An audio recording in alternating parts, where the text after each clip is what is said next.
Let's look at the 8 stages of human life.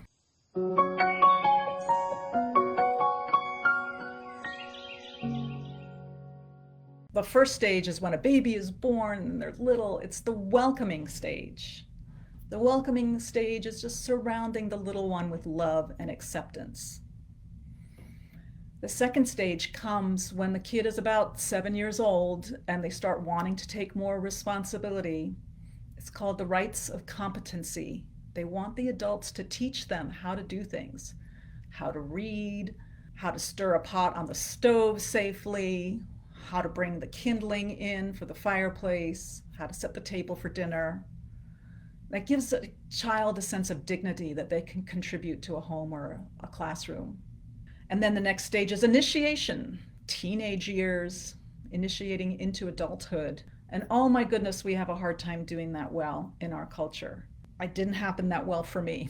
It was very difficult, but I have witnessed teenagers go through a very specific rite of passage within those Art of Mentoring programs, and it healed my own inner teenager to watch them have this really beautiful, honoring experience. The next stage is called the Vision Quest, which is like in our 20s, late teens, 20s.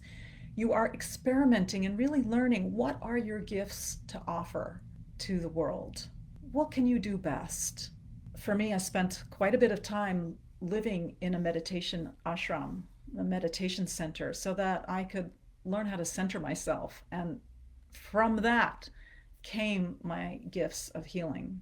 Then comes service, where you learn by doing and using your best gifts over and over and over again in different contexts. And then leadership is the next stage.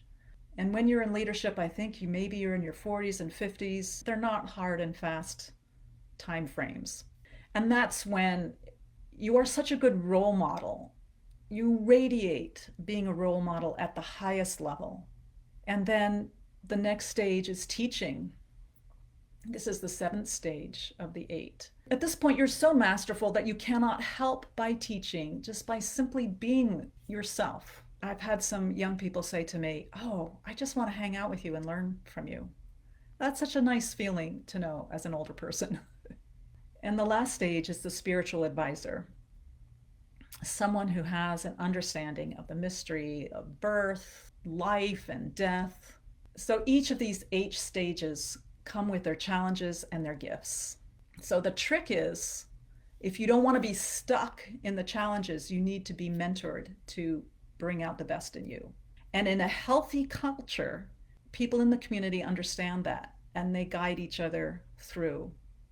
They support each other through, so that you get through the challenges, you learn from them, and you express your gifts even more strongly as you age. Because we can get stuck if we are not mentored. We get stuck in neglect, in anger, in chaos, in isolation, in this emptiness, apathy, bitterness, loneliness, and fear. We can really get stuck. But if you are mentored, you are guided and supported, you experience so much peace, so much unity and fulfillment.